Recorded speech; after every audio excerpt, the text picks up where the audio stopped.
It's the Craggy Rugby Podcast. It's the end of season review edition, and what a season it's been. We're going to look back at this weird and wonderful season. For this podcast, we've got Alan Deegan. How's it going? And Dave Finn. Good evening, everyone. And they're going to take us through the highlights and lowlights, and there's plenty of both. As we try to make sense of the consistent inconsistencies that Connacht have provided throughout the year. But before we do that, there's a couple of pieces of news we need to tidy up as the season finished at the weekend. There's been a couple of announcements. Dave, you take the first bit. They've officially announced who's leaving. Yeah, there's 9 players moving on at the end of the season. We knew 3 anyway, and most of the others don't come as a huge shock. We knew Quinn Moore was moving on. We don't know to where yet. We knew Stephen Fitzgerald, unfortunately, injury had got the better of him, and he was retiring, and we knew that Sean O'Brien was going to Exeter. The other 6, some of these are a little unfortunate. I think the 2 that stand out for me, Killian Gallagher and Colin the Butler, both of whom were progressing beautifully as rugby players, but then injuries just got the better of them. It'd be interesting to see where they go on to. 2 other young lads who never quite kicked on, but have shown promise when they played for us, and that's Stephen Kearns and Conor Dean. And then, of course, also the 2 props, Connor Kenny and Paddy McAllister. And Paddy has announced his retirement from rugby. They're all guys who have contributed to Connacht on the pitch as well as off it. And it's never good to see, but it's the way of the professional world. It most certainly is. And one of the names there you mentioned that it's very disappointing to see leaving is Sean Garrett O'Brien, as he heads off to Exeter. But we appear to have a replacement, Danny. Yeah, we're signing. He seems to be a utility back from South Africa, Shane Bolton. He's got an Irish passport, which is definitely going to help the backline for NIQ players. I think he's played 12, 13 and fullback. And he's highly regarded in South Africa, so it might be a bit of a coup for us. It is. He's only young. He's only 20, I think, or 21.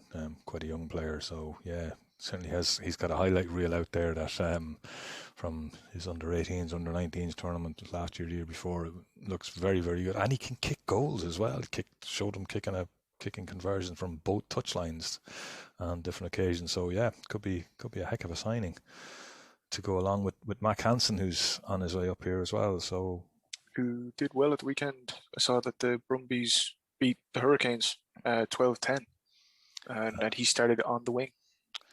Very good, very good. Maybe being on the wing in Super Rugby allows you to be a 10 in Northern Hemisphere Rugby. I don't know, but hopefully we'll wait and see. Right, okay, so I think that's more or less it for the news for now.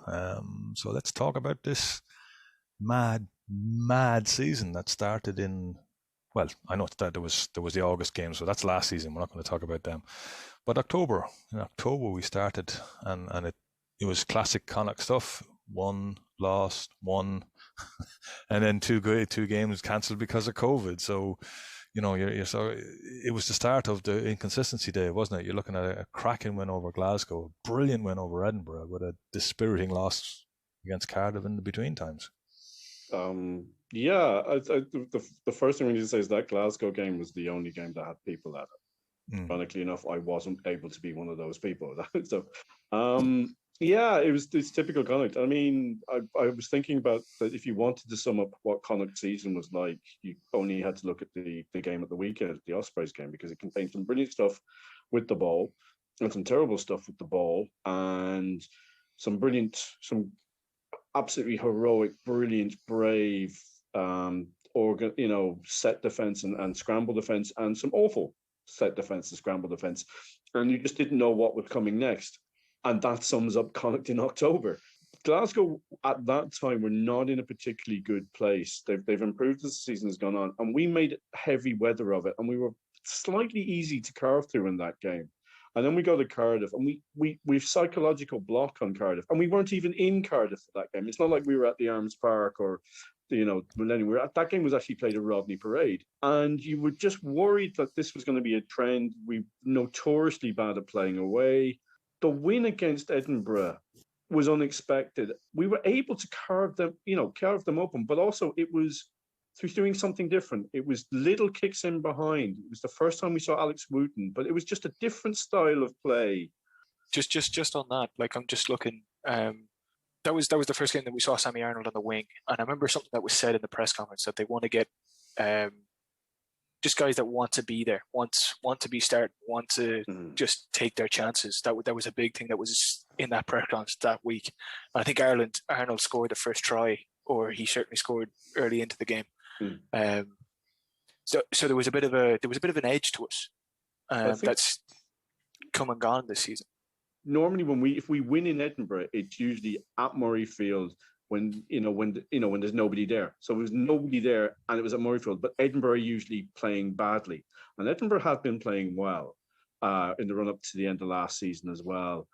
And it was a boost we needed because the Cardiff display had been so bad. It was the best way to bounce back because at this stage the season was quite disjointed. You didn't know what games were being played. You didn't know when they were being rescheduled for. Yeah, that consistency, like that we bounced off that game thinking, right, we've got a couple of very winnable games coming up directly after that, which was that we were supposed to play Benetton at home and Dragons away, and both of them got cancelled. We still won both of those games. But as it turns out, when they were supposed to be played. They weren't played when they were supposed to be played. But if you look at it, we would have been going into the Scarlets game had those games been played in their location, and we'd won them as we were. We would have been 1-4, lost 1, but a home game. Yeah. And also like that Scarlets game, we dropped the ball over the line 4 times. Like that could be down to rustiness. Like we had a 2-week break where we didn't know what was really happening.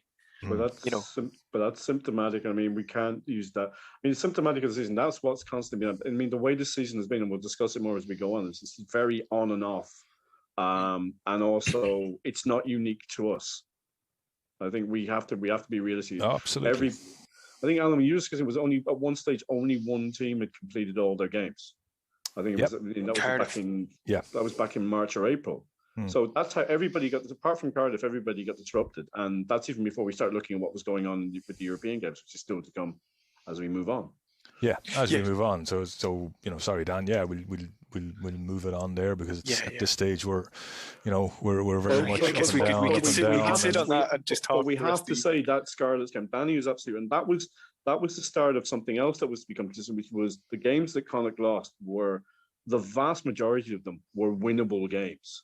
Mm-hmm. That's the crazy, but that was the first time, especially the home games, and that 4 times over the line, dropping the ball over the line. That's just, I mean, we didn't know it was going to become a trend at the time. Yeah, well, like this season, we had 6 losing bonus points.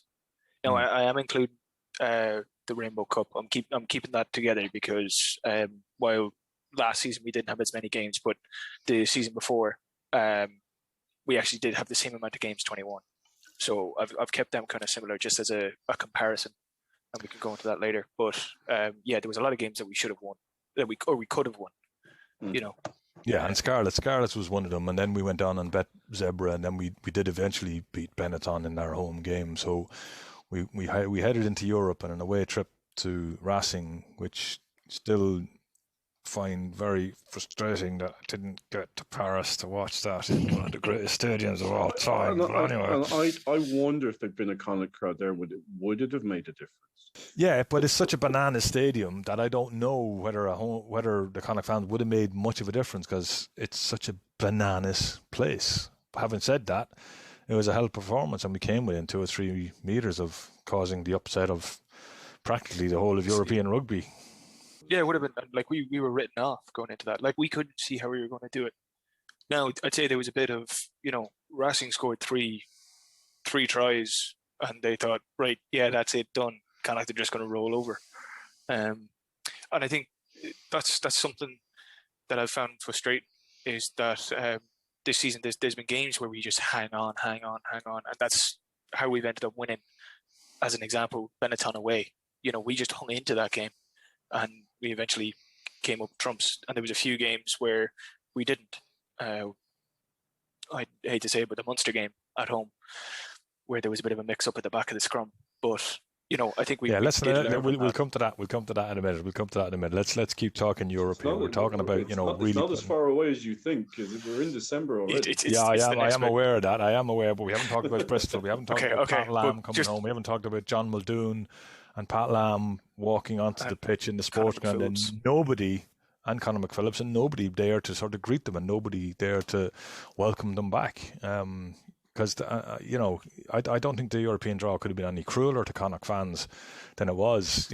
Bristol at home, no fans in the place. Bristol away, one of the best places to go and watch a game of rugby. Certainly one of the best cities, and I always enjoy visiting Bristol. I love flying to Bristol when we go to South Wales and staying there because it's such a cracking place. And then, as we say, Racing, you're talking one of the top teams in Europe, and probably the greatest stadium to experience.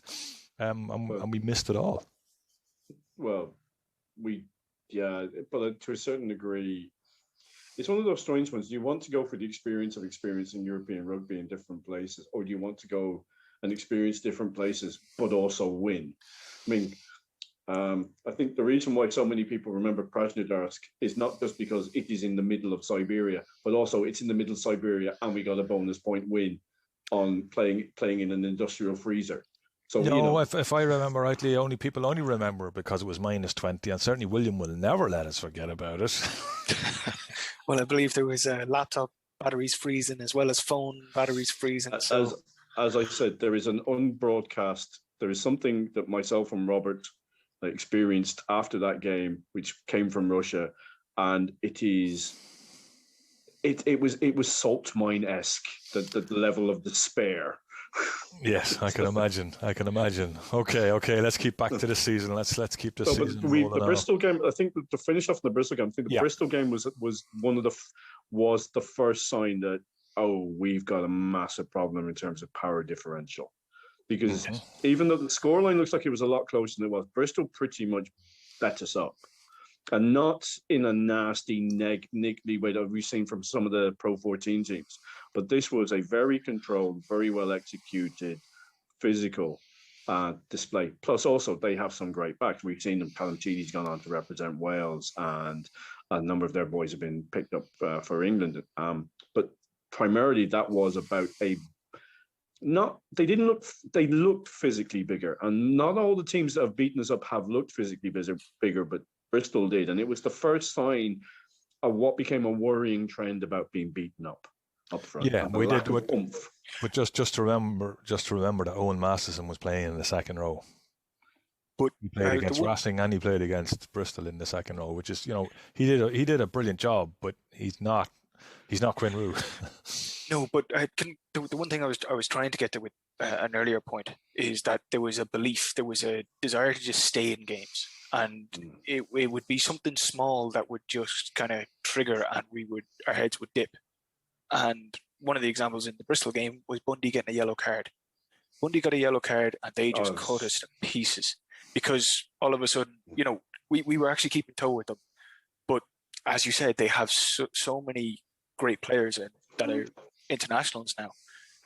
If you give them that extra bit of space, of course they're going to cut you to pieces. They've been doing it all year in the Premiership. But they have players in there who would be, say, third and fourth in the depth chart, who were first choice for us. Yes, that's absolutely. The differential.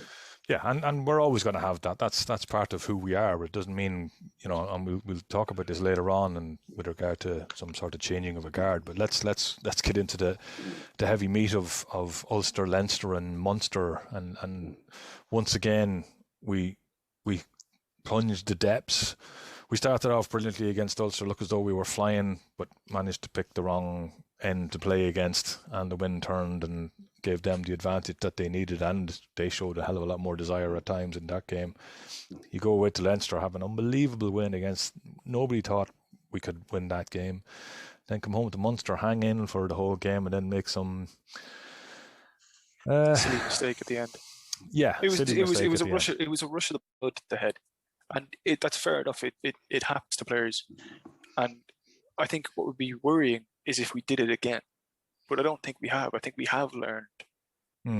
I think if you look at the three games as a whole, the most important game was the Leinster game for two huge reasons. One is the most obvious one, which is it's a win against Leinster in Leinster. And what slightly irritated me about how that was reported outside of Galway and outside of the West was there was such a need to play it down. When you actually look through their squad, they still had more cap players starting than we did. So that was a huge game. It was huge in terms of what it meant significantly about winning in Dublin and winning at the RDS. And, killing Rob's only story he has with Mark McHugh's drop goal and, forcing him to come up with a new anecdote for the next 20 years. That's a huge moment in rugby as well. But more importantly, it was a win which stopped a run of losses.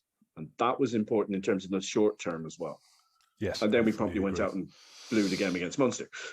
Well, we didn't blow the game against Munster. Munster dominated the game for quite a long time and we hung in there. And it would have been absolute daylight robbery. But the fact that we were there, and it's like, for me, one of the things I always look for is if we are competitive against the other provinces, it means we're going to be competitive in the rest of the competition, because they are invariably 3 or 4 of the best teams out there, or in the top 3-4 teams out there. So, when we're competitive there, then become competitive in everything else.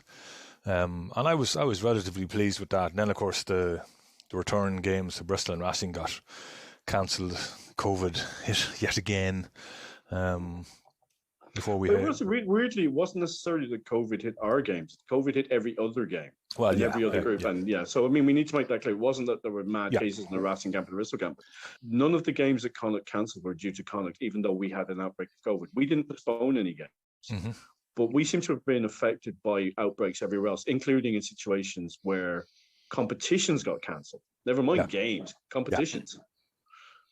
Yeah, exactly, and which meant that with those 2 cancelled games, all of a sudden we were dropped down into the Challenge Cup, which made it our 3rd competition of the year, with the Rainbow Cup going to make it the 4th later on. So yeah, we're into January and we have a home loss against a very, very strong Ospreys side who really did, and was back to that feeling that we had against Bristol and even against Munster at home, that we just didn't have the power to cope with these guys. Well, again, I was at that game. I was looking. I saw what Lydiate and Tipperidge did to us, and they were superb. Yep. I'm actually looking at the result. I thought there was a bigger gap in the result than 6 points. I know I felt like there was a bigger gap than 6 points. Yeah, but I think this comes back to Danny's point. Well, I think the thing about that game was it was again the maul. The maul had become a very significant figure. The maul defense had become a very significant figure. It's something that I'm going to look into over the summer if I can get a hold of the games. Go back and look at how many maul tries did we actually concede. Was this just before or just after where they got into this? I think it's just before they got into this. The referees started to penalise the block. And I think this is before that, because I think it's just before, because it happens in Cardiff. Because it doesn't happen against Dragons, because Dragons scored 3 tries where it's complete illegal mauling. We set up to defend in a certain way, and if that we almost needed them to acquiesce to how we wanted to defend, and teams just didn't do that. So when we seem to just completely fall apart. But I mean, again, a bit like the concern. This was not something that was new. Weirdly, I thought our maul defense was so much better than say it was maybe 2 or 3 years ago, but it's still an issue.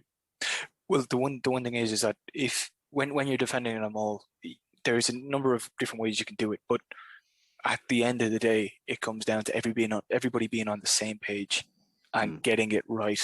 Like it's small margins. Say I guess there's 2 ways of doing it. You can defend it with power and try and push them back, or you can try and sack it and kill them all before it even begins. And I know there's been times where I'm screaming at the TV, like, can we not just try something different? We're going up against a bigger pack, a stronger pack, a heavier pack. And if they get set, it's nearly impossible to stop them because we just don't have the same power to match that. So why don't we try the sack? And we did try it a couple of times. I know Sean Masterson did try it early on in the season, and it worked for him. I think that was against Benetton a couple of times. If everyone's not on the same page, and if you miss your timing, it can be very difficult to kind of stop them all. I wonder though, Dan, if you're going to look at those tries, how many of the lineouts came from penalties? That would be another thing to look at. How many of those rolling more were penalties given away? They allowed them to kick into 22, and they then scored. They then scored from the rolling maul, because it's part of a bigger equation about the defence as a whole. And I think it was driving. This is another thing that started about, was it was starting to drive the coaches nuts And it was every week we were talking about discipline and we were talking about maul defense and inconsistency as well. So three things became perennial questions at every news conference every week. Why the inconsistency? What's going on with the maul defense, and why are you giving away so many penalties? And ultimately, I don't think the guys were able to answer that because it was not something you could easily answer. Well, I think they might. I think they have. As we look at the end of the season, they did start to get the maul defense right near the end of the season. Well, I'm back to look at the Ospreys. Look at the game at the weekend. It was the exact epitome of the season. Some great maul defense, some terrible maul defense. But yeah, that comes back to my point of everybody being on the same page and getting everything right. The maul is something that if you get something small wrong, because a maul can move in different directions, they can just fire to that side if someone on the right hand side isn't defending as well. It's a very complex thing. But did you was when you sent out you've tweeted out the video that looked at the first Ospreys maul try from the weekend, and it's a very small thing that I wouldn't have seen it because of where I was, because it was on the opposite side to me, and it's only I probably would even on TV I wouldn't have seen it. But once it gets pointed out to you, the slip by Olsen, where he loses his feet, suddenly it makes everything else that happens after that so much clearer. Yep, and that's exactly the kind of thing that, if everybody's not on point, I guess it's like it's another version of a scrum.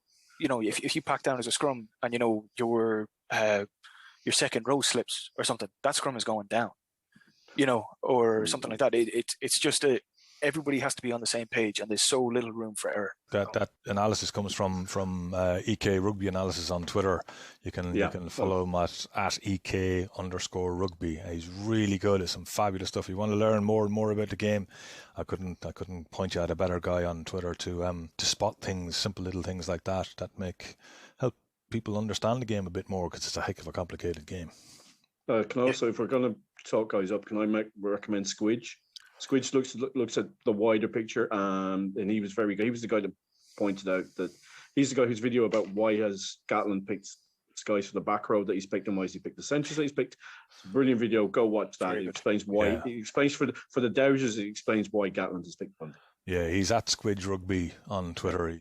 Now we're up to a winning streak, having gone through something of a losing streak with only 1 win in between. Heck of a win that it was against Leinster, and it's always worth mentioning and re-mentioning that. We had a bit of a winning streak, which we normally do this time of year because the Six Nations is in full flow, and Connacht tend to do well around February, March time. Yeah, the first game is the Dragons game. Dan has pointed out previously about how we got mauled over the line 3 times. All 3 tries scored. For Richard Hibbert gets a hat-trick against you, you know you've been mauled. But it was a weird game because you took their maul out of it, and we absolutely closed down everything else that they had. But we gave away silly penalties. We allowed them back into the game. It was another game that epitomised the season. What we did well, we did really well, and we did get a bonus point win. But that one, we made it too easy for teams, and this was a prime example of that. This was a limited team. Now, I had a chance to see them more because of my connections to Wales. I thought they're a limited team. They don't know what to do in attack. And when they got the third, I'm thinking, that's all they have, lads. How are we so bad at defending us? And that has always been one of my big bugbears with Connacht, is that we have to work so hard, and the stuff and the training that goes into us to create our tries is exemplary, but it requires a lot of work. And then give away a penalty, kick to the corner, maul over, bang. Rugby is a very simple game, and we just made it simple for teams. And this was a prime example of that. It was, but we won. And we got a bonus point. And then we beat Cardiff, which is a team we don't normally get to win against, because we seem to struggle with them. And then we absolutely nicked one terribly against Benetton when Bundy came on. Can I say the Cardiff game is another one of these games I'm really struggling to remember. Yeah, there's a lot of that. I think a lot of people have that sort of thing. It feels like there's been about 4 seasons in one. I think this was the last. This was the game where we didn't know when the next game was. Yes. We had the rearranged Benetton game, and then we just didn't have a clue when the next game was going to be after that rearranged game. Yeah. Yeah, and Yeah, it was because sort of they were still messing around with this Rainbow the Cup. Rainbow Cup. We weren't sure what was happening with the Rainbow Cup and whether it was happening or how many games it was going to be, whether we were going to South Africa or not. And it was blindingly obvious we weren't going to South Africa. But let's bring the Rainbow Cup into it in a few minutes' time. Let's finish off. So we've done that. We've nicked the win against Benetton, and then we get into one of our best displays of the season because we went down to Munster and could have won that game. It was the performance level you were looking at going, yeah, we are competing with this. This was a full-on Munster side. We competed with them. We stood toe-to-toe with them and did really well. And then against Edinburgh in the next game, we were flying it. Looked as though the game was there and, we'd moved it on and we were dominating the game. It was just a matter we didn't quite score enough, but that's okay. We were still going to win this game. And they came back and nicked it off us. And then the Scarlets, that was probably the most bizarre surreal. game. That game, that was the most. I mean, I've never seen. There's a couple of games when we've kind of been lulled into a false sense of security, and we've kind of switched off and allowed the team that was out of the game to come back into it. And that was the prime example. They were buried at halftime, and yet somehow they end up winning and winning well. That was a shocker. That was. You went from being ecstatic that this team seems to be coming together and we really are a competitive side now, having been really competitive against Munster, silly mistake against Edinburgh, and then we go to Scarlets and really put it up to them, scoring some fantastic tries, then to just completely and utterly fall apart. Not good. I do think in that one there was a question about whether or not a different referee would have sent off someone. Mm-hmm. And I think that would have been interesting, but it still doesn't explain how we just didn't show up in the second half when we went home at half time.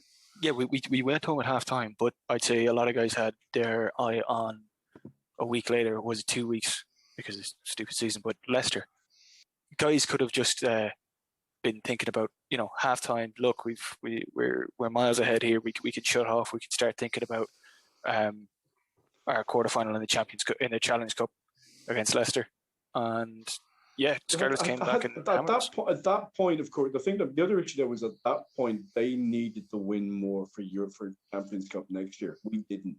We'd already done it. I think weirdly, that was probably a problem by the time we didn't have that little bit of an extra prod or a little bit the extra bit of needle that we needed. There is something on the line, and we did kind of. That thing about holding on and hanging in there, that kind of disappeared after the Munster game for a while, and we kind of, and I think that was, I think that once we'd achieved our goals, there was, and this will annoy the management and coaching ticket heavily, there was just a little lack of motivation. Hence we lose to Edinburgh. Hence we just completely disappear in the second half to the Scarlets, and it continued on after that as well. Well, it did, because we had this Leicester game. We had this, and again, another. As a fan, huge frustration that the first time we ever get to play Leicester in a competitive match is in a time when nobody can travel and you don't get to get to the Citadel that is Welford Road. And then they did the Leicester thing. They absolutely played Leicester rugby and really hammered us. It wasn't quite typical. I still have Leicester, the ABC club, in my head, and I think that was I think that'd be a slightly unfair to a very exciting young backline they're developing out there. Now, I think but it was the forwards who bet us up. It was, you can talk about their forwards hammered us. Yeah, and I think that is a worrying sign. And this is why sometimes I wonder, is Champions Cup really worth it? Because every time we play an English team, it doesn't matter who it is. It doesn't even have to matter if we're playing in the sports ground or across the water. We always get beaten up. I mean, we got beaten up by Bristol. We got beaten up by Leicester. We've been beaten up in the past by everybody. Sale. I think Sale bet us up. Exeter bet us up. Newcastle. But then, what we get this new competition, this Rainbow Cup competition, where we're allowed, where we decide we're going to throw some of these younger guys in. We're going to give these younger fellas their head, and you get the likes of Niall Murray and I think injuries may have been Prendergast. Well, not necessarily, not all the time. To get in, I think injuries are a factor. I think staying in was down to the fact they got their opportunity. Yes, they got. No, that's what I was going to say. There seems to be a changing of the guard, because Murray played 4 in a row in those, and then Prendergast played 3 in a row, even though other guys were available. And then Boyle was in and out. With Murray, no, there wasn't other guys available. Yeah, but they could have easily put like as Owen Masters had done earlier on in the season. He could have just dropped in there as well because he was the more experienced head, but they decided that Murray has shown enough But to give him a chance. Remember at that time as well, Jared Butler was out suspended, and Paul Boyle was injured. Yeah. So there was that, but he did hold on to the jersey right to the end, as did Prendergast. Prendergast comes in and plays 3 games in a row, and they hold on to it. Well, that's what I'm saying. But I mean, we need to establish this. It wasn't like it wasn't so much a changing of the guard in terms of right this side we've nothing to lose, let's play the kids. It was a case of right, we're down numbers, let's play these guys. But then their performances meant they were no way could you drop them. Yes, absolutely. I would argue that Murray was both. You couldn't drop him, and anyway, there was no one to replace him with. But Prendergast's different. You could have replaced him, but he was playing too well to drop him. Yes, exactly. And then young Oisin Dowling coming on and making big impressions when he came on the field as well. And if you look at the 2 games that Sean Masterson was involved in, they were the 2 wins. They were the Munster and Ospreys winning thing. And he came on and, he gave a silly penalty away at the weekend. But other than that, the energy that he brings to the team is phenomenal. And these guys don't have any fear. And it's great to see. And if you look at it, just we talk about the consistency and inconsistency. If you look at the first game of the season against Glasgow and the last one against Ospreys, the backline was roughly the same. There wasn't a huge amount of difference in the backline. Farrell was injured, so he was replaced by Daly. Porch was rested and wouldn't come in, so then you got Ben O'Donnell, but the rest of it are all the same. Marmion for Blade, I count that as the same thing. Marmion and Blade, Marmion, they swap each other around. But the starting pack from the start of the season only had 1 player still there at the end of the season, and that was Butler. Everyone else was either injured or rested or So you're looking at Dennis is obviously injured. The 2 locks were probably injured. Will Finley was given a rest because Finley's exhausted. Yeah. They've had hookers are really. I would argue hooker and scrum half the 2 positions. I'd argue after the course of the season, I don't know who's number 1. Yeah, I would argue with hooker because I think there's a case to be made for both Blade and Marmion, and a case both to be made for Delahunt and Heffernan. And I think Delahunt has come on in leaps and bounds because at the start of the season it was Heffernan without a shadow of a doubt. Whereas now, and weirdly, it's one of those things again. You get picked for Ireland, and it does you no good at club level. Absolutely. Well, certainly from this part of the world, anyway. But you're still looking at we went back to what we started the season. What we went win loss. This is how we started the season, and let's hope that we can fix that issue.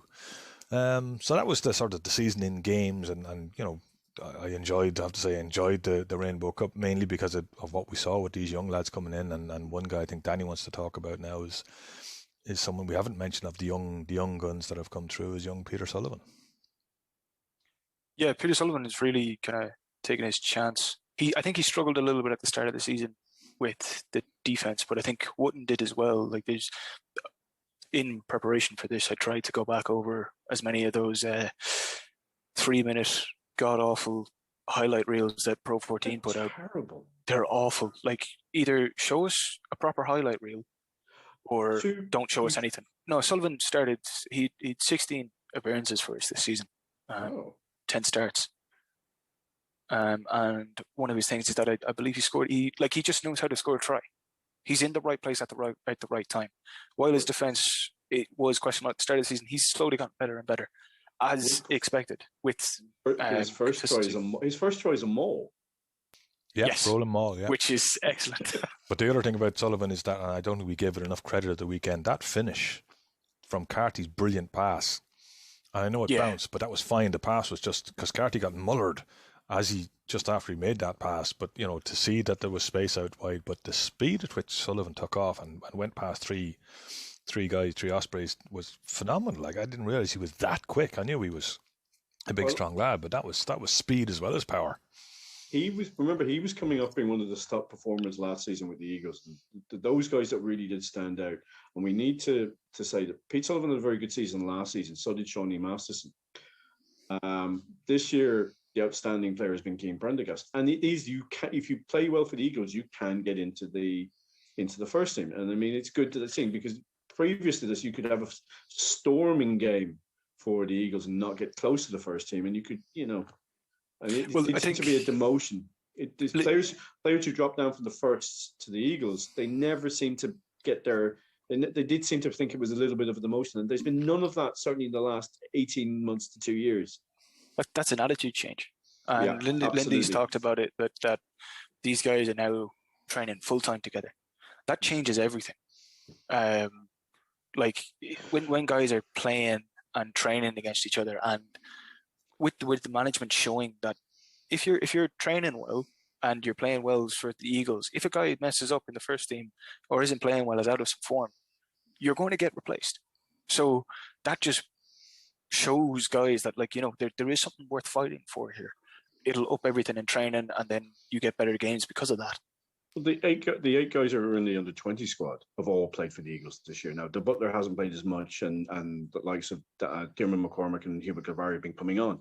But Oisin McCormick has been the regular starting 6 and 7.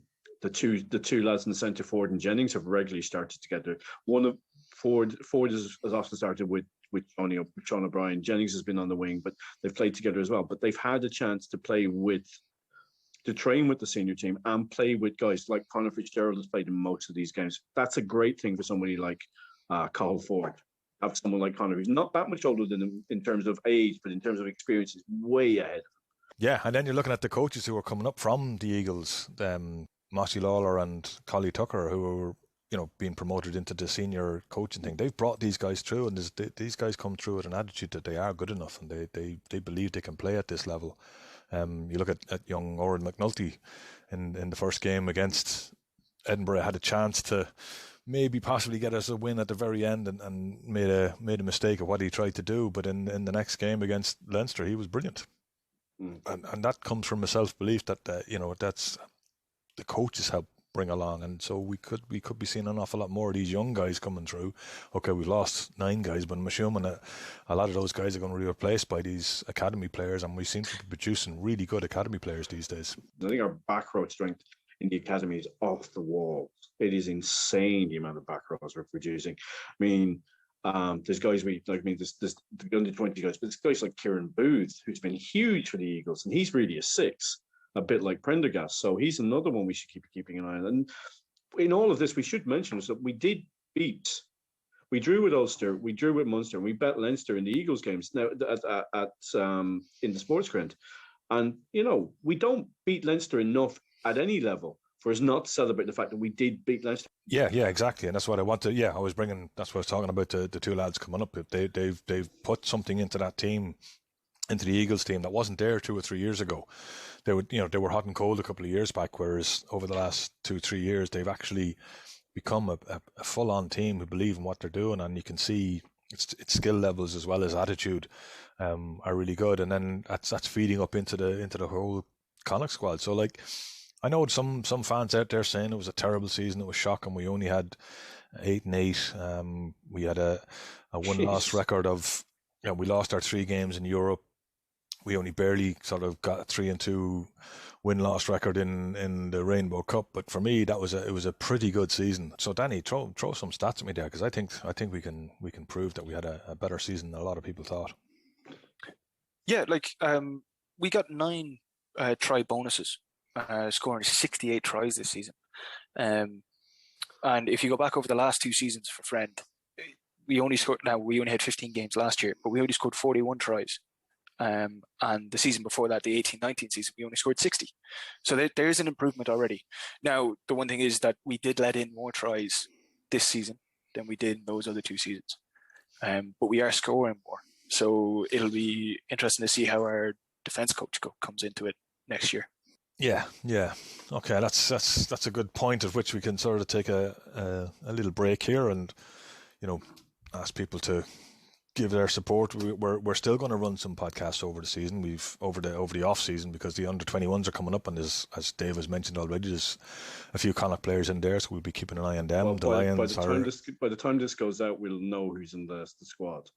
We don't know at the time of recording, but we will know by the time it goes out. Yeah, so hopefully we'll have a few. There's certainly been a few involved in the warm-up game. So with a bit of luck, we'll have some of those guys in the under 21 squad, and we also have Bundy playing some summer rugby. With a bit of luck, we're going to have some Connacht players playing for Ireland as well, with hopefully. So we'll do 1 or 2 podcasts as the year goes on. So please, tell your friends, let them know we exist.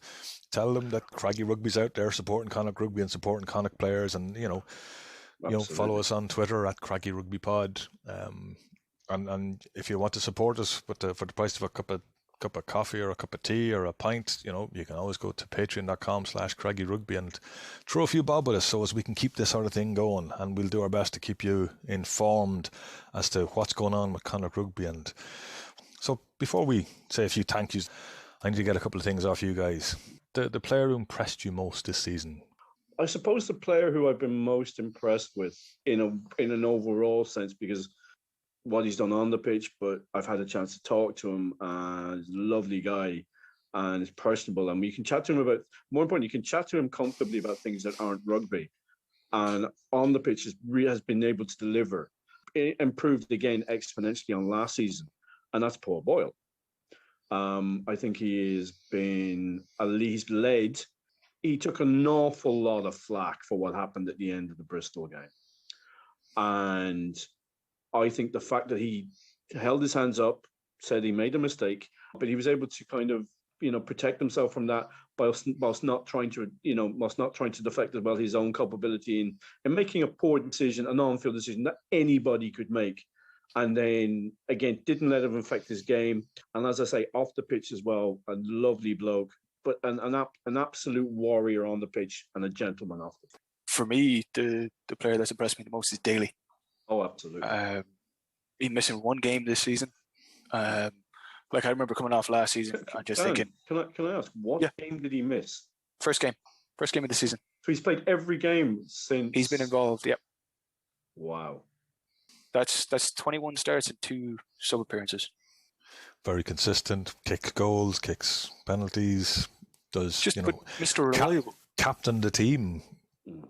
Stepped into 10 when Connor Fitz got injured. He is a guy, for me, he's a guy that sometimes doesn't get noticed. Now he is, a lot of guys are calling for him. He should be included with the Irish touring side this year. And I hope he does, because he bloody well earned it.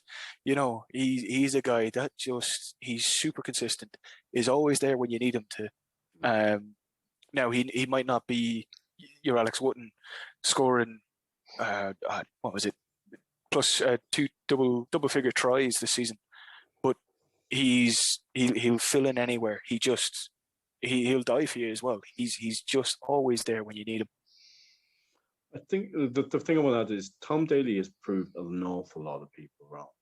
And I think I know we'd include Connacht supporters there, and I'll hold my hand up. I wasn't sure about him. We thought it was. Mm-hmm. We thought, to be fair, I thought he was I thought he was injury prone. I thought he was a stopgap, and it is lovely to be proven wrong by somebody like Tom Daly.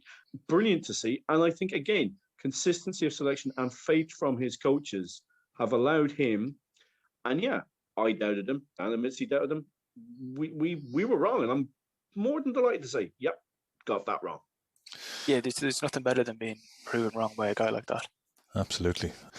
So now we're coming near the end of this pod.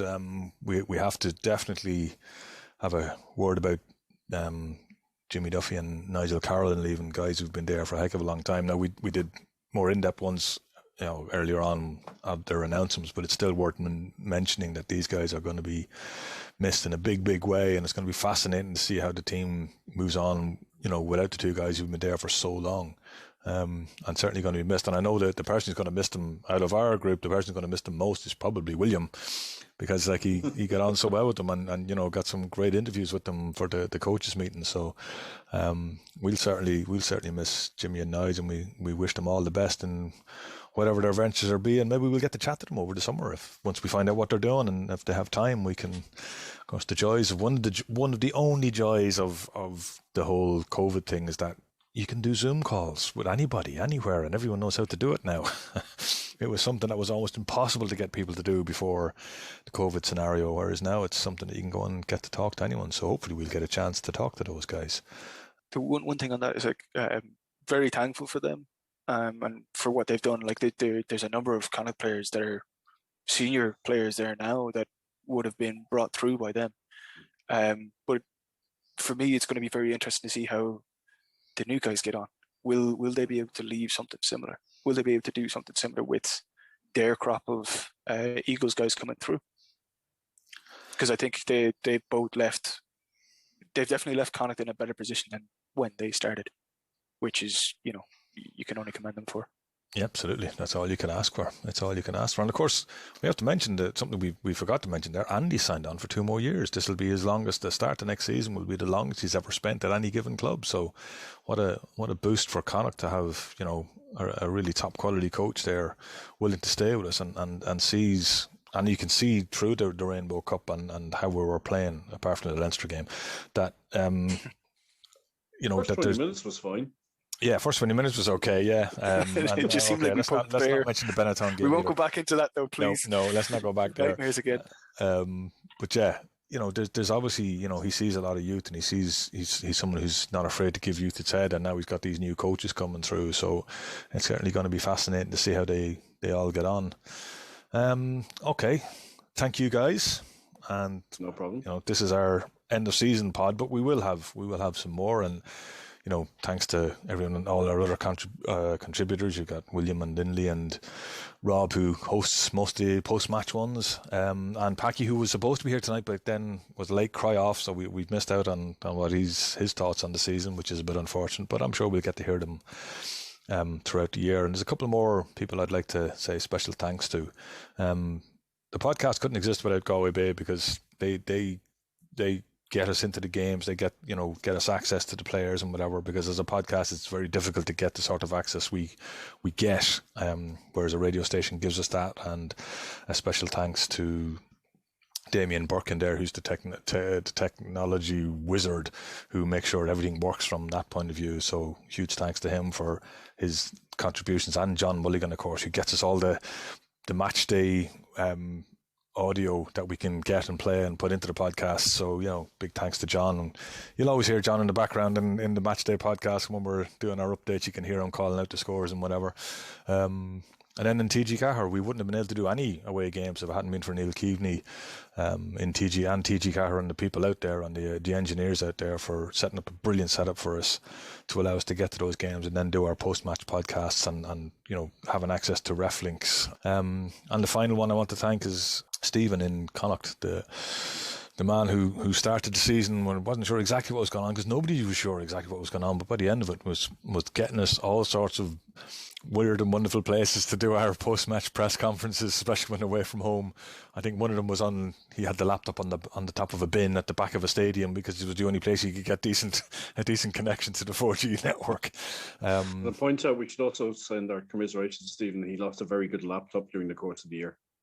Yes, and that's Stephen Long, by the way. Sorry, just in case people know who it is. It's yes, and that managed to recover that too. Managed to recover from that disaster, and losing a laptop in a Zoom only world is not particularly brilliant, but always managed to find a way to do things. So huge thanks to Stephen for all his help and work throughout the year, and thank you too guys as well. So yeah, we will be back. There won't be as many podcasts. I think we've done 76, 77. I think this is podcast 77 of the season. So we do try and get as much information out to the Connacht fans as we can. And as I say, tell people about us. The more people we have listening, the better, as far as we're concerned.